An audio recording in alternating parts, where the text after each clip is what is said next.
Ito ang Baguio City. Ang summer capital ng Pilipinas. Ito si Bukbok.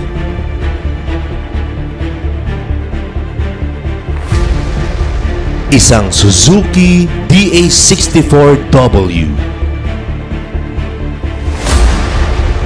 At susubukan niya na maglakbay ng 250 kilometers.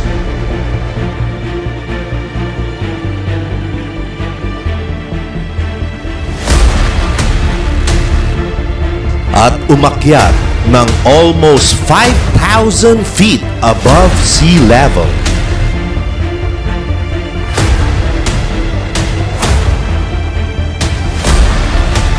Para marating ang Baguio City.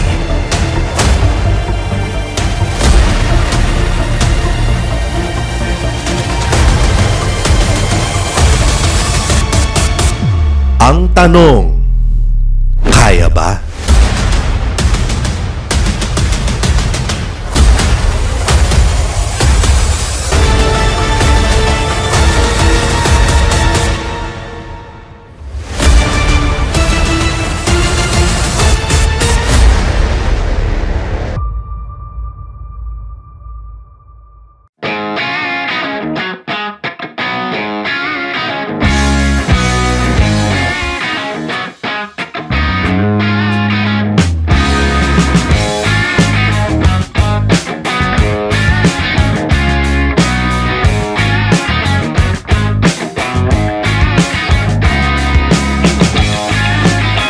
June 18, ang oras ngayon ay 9:20 ng umaga. Ngayon yung take off na namin, no, papunta ng Baguio. Well, hopefully makarating kami ng Baguio. Siyempre kinakabahan ako dahil first time ko magmamaneho ng ganong kalayo. Siyempre mula Valenzuela papunta ng Baguio. Kaya kinakabahan ako dahil first time ko. So I don't know what to expect dahil nga unang beses ko to. Pero pagdating naman kay Bukbok, hindi naman ako kinakabahan. Kasi syempre, dinala nga natin si Bukbok sa Master Garage. At talagang yung kondisyon na ginawa nila, talagang parang back to zero. Nilinis lahat.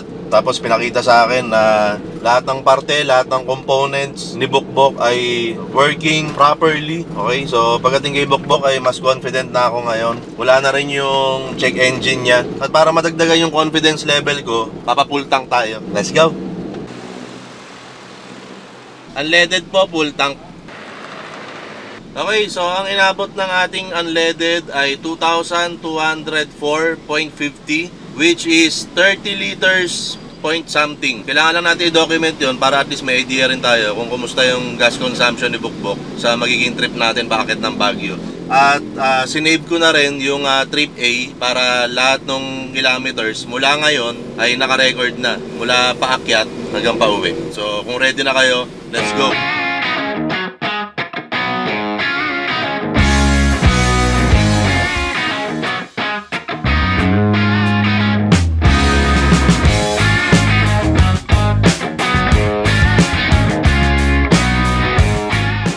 Guys, sobrang bagal lang ng takbo natin. Mga takbong 60 lang tayo. Sa sobrang bagal natin, naunahan na tayo ng e-bike. Tara, biyahe tayo. Unahan na natin yan, tol. Oh, Iwan. Boom, sibak. Sibak ang e-bike.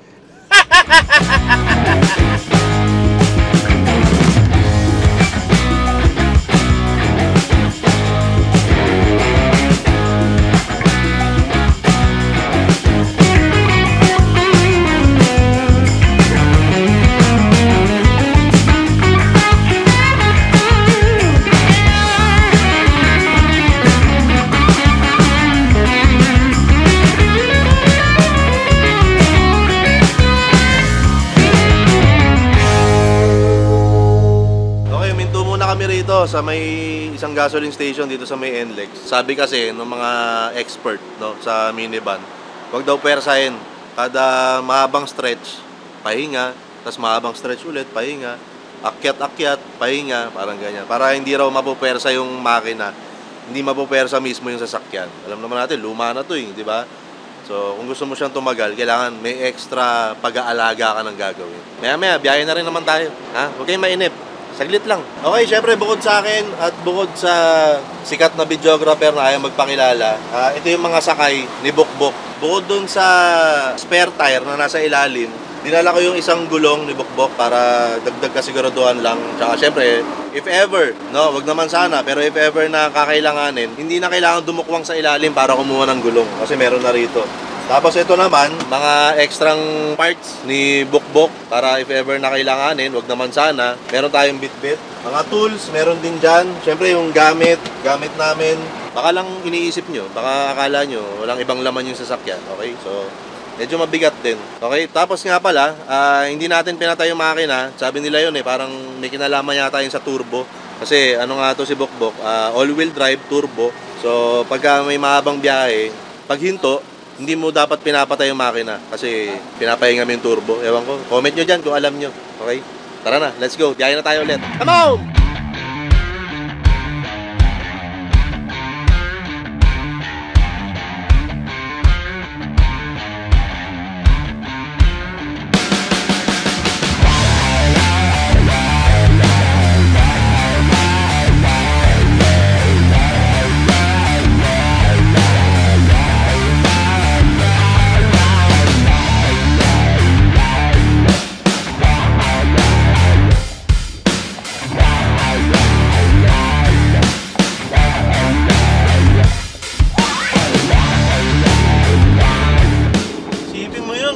Yung exit na yun, papuntang Tarlac na yun, Bamban ang nakalagay Bukbok!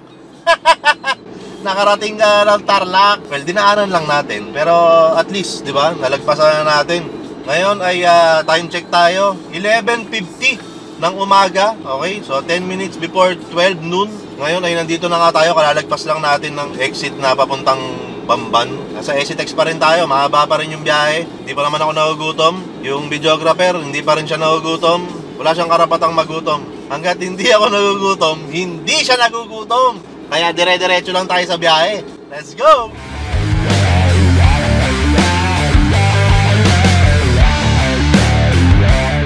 Okay, dahil ang haba naman ng Exitex, tatry natin ang max speed ni Bukbok. Okay, ngayon nasa 80 tayo.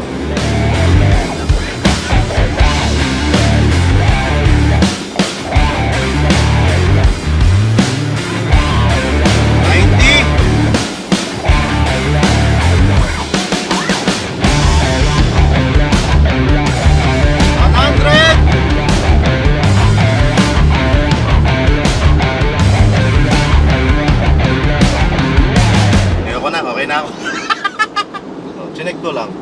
Pampano lang, pampagising lang. Pampagising. Tsaka syempre, hindi naman pang mabilisan talagang maneho ang mga minivan. Natawa talaga ako dun sa mga nagtatanong na kaya bang tumakbo ng 140 niyan, 150? Guys, kung gusto niyo pong tumakbo ng 140, 150, wag po kayong kumuha ng minivan. Huwag kang bibili ng minivan. Ang kunin niyo po, yung talagang yung pang mga sports car. Yan, di ba? Yun talagang kayang-kaya niya yung ganun. Pero yung minivan po, talagang chill driving lang to. Tulad po kanina pa. Siguro ang average speed namin ay mga 60 to 80 kilometers lang per hour. Normal lang sa mga minivan, yung ganung takbo, banayad lang. Kumbaga, takbong pogi lang. Tapos, part na rin yung pag-iingat at pag-aalaga mo dun sa sasakyan yun. Yung wag mo siyang pwersahin. Huwag kang bibili ng minivan. Pero ikaw, since sasakyan mo naman yan, kung gusto mong iratrat ng 140, 150 ang minivan mo, na, sa'yo yun. Pero ako kanina, kahit na may ibubuga pa siya, pag naramdaman mo na parang, pag meron sa kaloob-looban mo na nagsabing tama na, i-ano mo na, bitawan mo na yung silinya to, back to 60-80 ka na lang ulit. So, yun lang, isang munting paalala, galing sa inyong poging Mayor TV. Huwag kang bibili ng minivan. Huwag kang bibili ng minivan. Pero ito, bilin mo.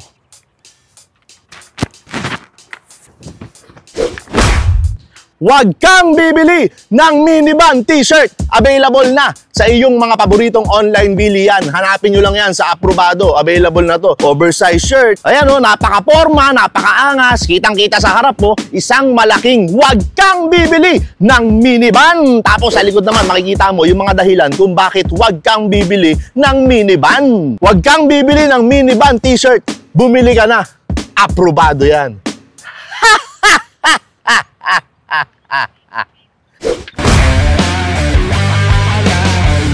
Oh, dito na tayo. After ng mahabang andaran, bigla tayong huminto rito dahil may toll gate.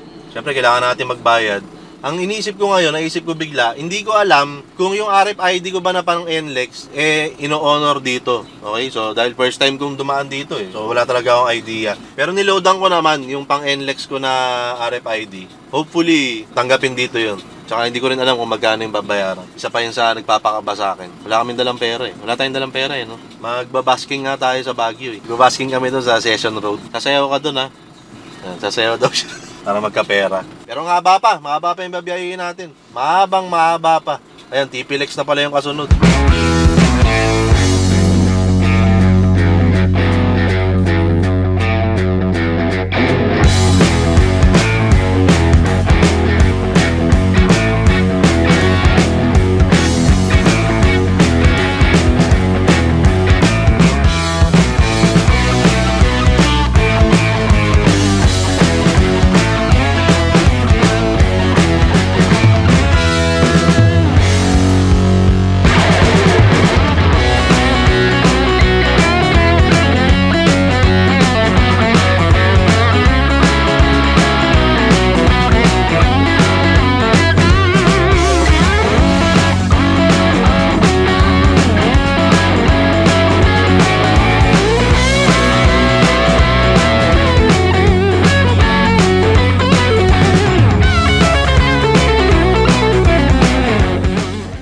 Huminto muna tayo saglit dito sa may isang gasoline station na naman para kumain muna dahil mula kaninang paggising hanggang ngayon na ang oras natin ay 12:25. Okay, so wala pang laman ng tiyan. So mahirap bumiyahe pagka walang laman ng tiyan.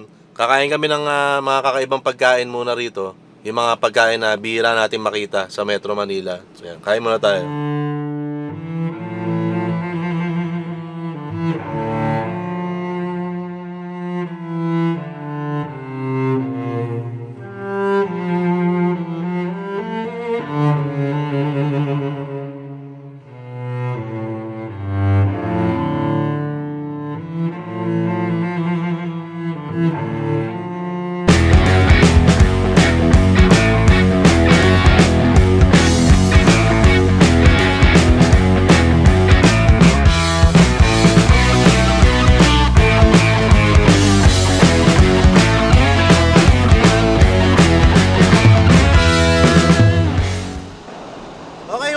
Saglit dito sa isang gilid dito pa rin sa may TPLEX. Sa nakikita ko ngayon nakalagay 5 minutes from Poso Rubio exit.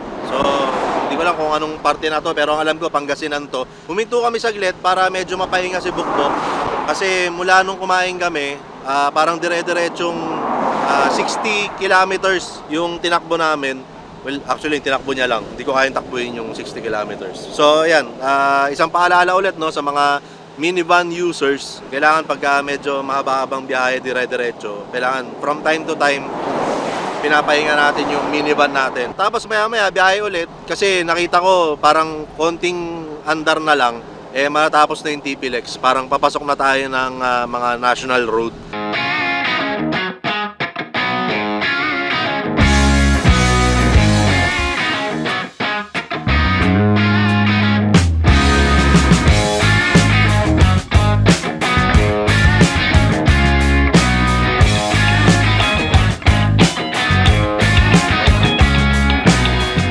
Okay, time check tayo. 2:25 ng hapon. Kaka-exit lang natin ng TPLEX. Well, actually, kakabayad lang natin ng TPLEX.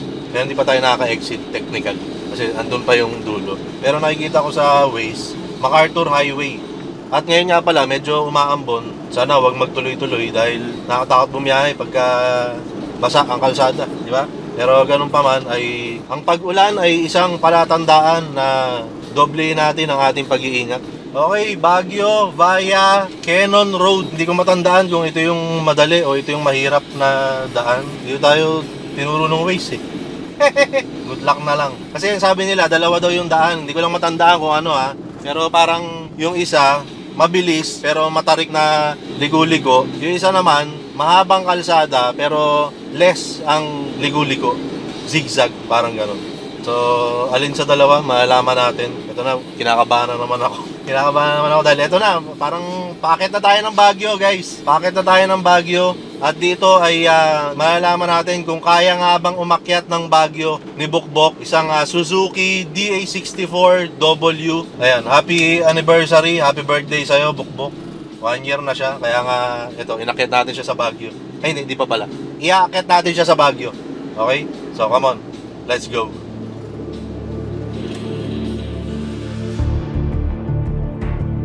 Okay, ito na. Nagsisimula na yung mga paahon at mga pasigsag. At namamaya na yung kaba sa akin. Pero may halong excitement dahil syempre first time. Gano'n naman talaga eh. Tapos dagdag pa na medyo umuulan-ulan. Hindi ko alam kung hamog lang to o ulan. Pero ayan, medyo nakikita ko na rin sa mapa yung mga paligo-ligo na dadaanan. Nakakakaba. Pero kaya-kaya natin to. Tapos naalala ko na itong Cannon Road, ito yung daan na mabilis pero maraming zigzag. Yung Marcos Highway, yun yung mahaba na konti lang ang zigzag. Tsaka dito rin pala sa Cannon Road, dito natin madaanan yung Leon. Yun yung pinaka-distinct na palatandaan na nasa Baguio ka na. So tara, biyahihin na natin to.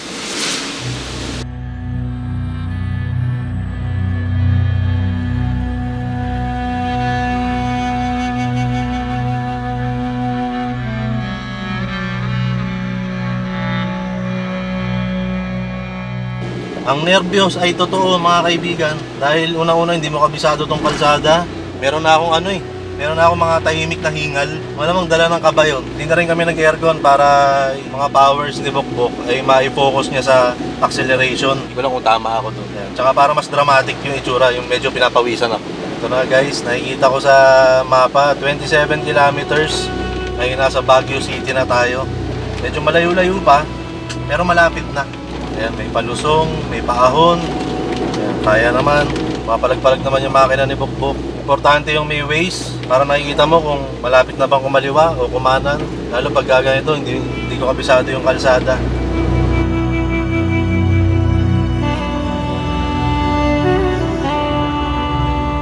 Nakakaano to? Nakakatakot, nakakakaba, pero nakaka-excite. Alam mo yung parang meron kang goal, tapos ramdam na ramdam mo malapit ka na. Konting-konti na lang maaabot mo na eh. Mas makaba. Diba? Mas kabado ka nun eh. Pero mas gigil ka. Hindi yung gigil ka sa silinyador ha. Yung gigil ka na marating mo na yung goal mo. Diba? Kahit na maraming hindi naniniwala, maraming nagsasabi na hindi mo kaya. Diba? Paano mo malalaman kung hindi mo susubukan? Kaya ito, subukan natin.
Dito na kami sa Leon! Oh, ano? Ito na. Yung mga ultimate test. kung kaya ba talaga ng minivan.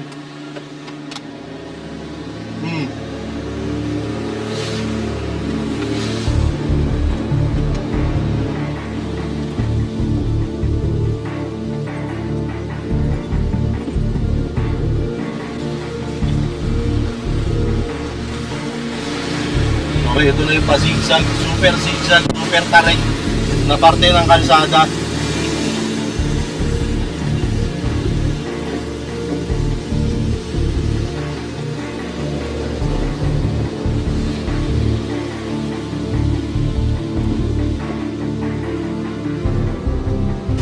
Konti na lang.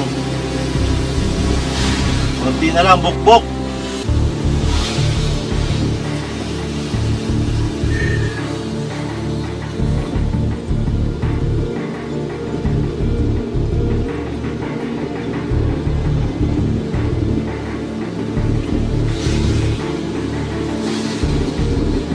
Naka-drive lang ako niyan. Hindi ako naka-L, hindi ako naka-2. Drive lang to.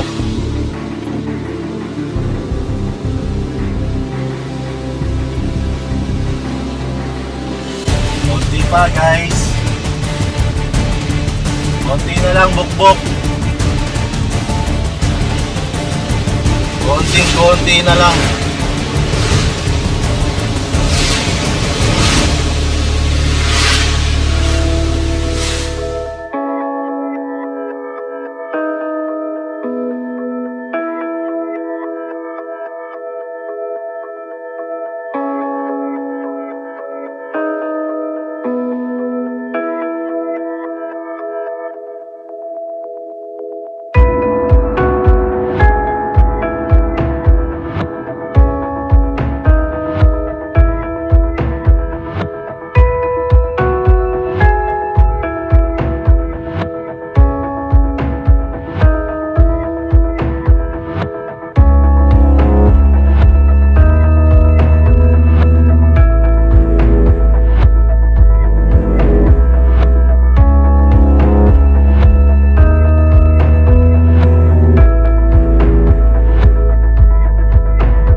Dito na tayo at nakapark na tayo rito sa isang hotel na tutuluyan namin pansamantala at wala nang mas ba Baguio City pa. Sa Baguio City area na to, no? Andyan lang yung SM, malapit lang, andyan yung Victory Liner. So ito yung parang sentro ng Baguio City. Para sa mga nagtatanong kung kaya nga bang umakyat ng Baguio ng isang minivan, hindi ko na kailangan magsalita.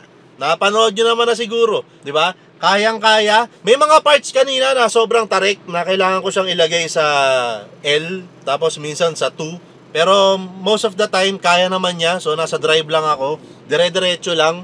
Partida yun, umulan pa. So, mas dramatic ang biyahe namin. Kasi gumagano'n-ganon yung windshield. Sayang, hindi kami nakababa kanina dun sa Leon. Kasi parang muulan. Andun na yung momentum ko na akyatin na, erekta na ng Baguio City si Bukbok. So, ayan, nandito na nga tayo. At kagaya ng sinabi ko kanina, no, yun yung naiisip ko talaga kanina habang bumabiyahe, na parang itong biyahe na to, hindi lang para sa akin, hindi lang para kay Bukbok, kundi para din doon sa mga tao na maraming gustong gawin, pero mas maraming hindi naniniwala. Okay? Para sa inyo rin tong biyahe na to. Para sa mga tao na alam niyang kaya niya, pero yung mga tao sa paligid niya ay sinasabing, hindi mo kaya. Hanggang dyan ka lang. Ito lang yung kaya mong gawin. Mag-stick ka lang dyan. Okay? So, itong biyahe na to ay para sa ating lahat. Okay? So, kung ikaw ay nangangarap, kung ikaw ay may gustong maabot sa buhay, meron kang goal, long term man yan o maigsi, o kahit na anong klaseng pangarap o panaginip, kung tawagin nga ng iba, na gusto mong magkatotoo, hindi mo malalaman hanggat di mo susubukan. Okay? So, gaya ng biyahe kanina, maraming ups and downs, maraming sharp curve, may mga biglang liko ng kaliwa, biglang liko ng kanan, may biglang sira yung kalsada, may maayos yung kalsada. So lahat ng yon ay magdadagdag ng fuel para sa'yo, para marating mo yung gusto mong puntahan. At sa case ko, at sa case ni Bokbok, na marami nagsasabi na hindi kaya ng minivan yan. Hindi kaya ng DA64W na umakyat ng Baguio. Hanggang city driving lang yan. Eto po, nandito na kami sa Baguio City.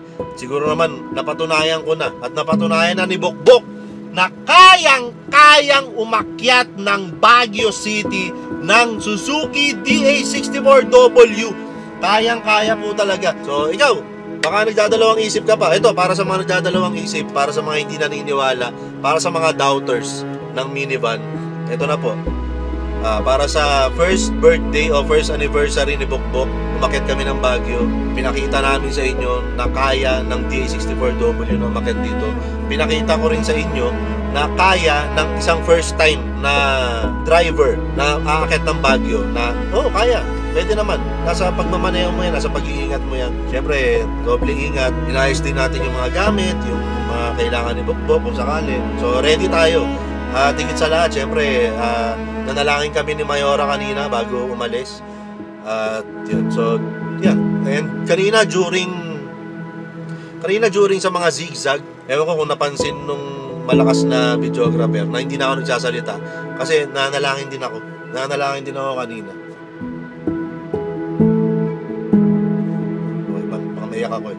Anyway, eto na nga. So, ngayon ay nandito na kami, June 18. Bukas ay dito pa rin kami. Mag-iikot-ikot kami rito sa Baguio. Mamamasyal tayo. So, may next episode pa to. So, ito po ulit si Mayor TV na nagsasabi sa inyo na kayang-kaya ng minivan ang Baguio City. At ikaw, wag kang bibili ng minivan.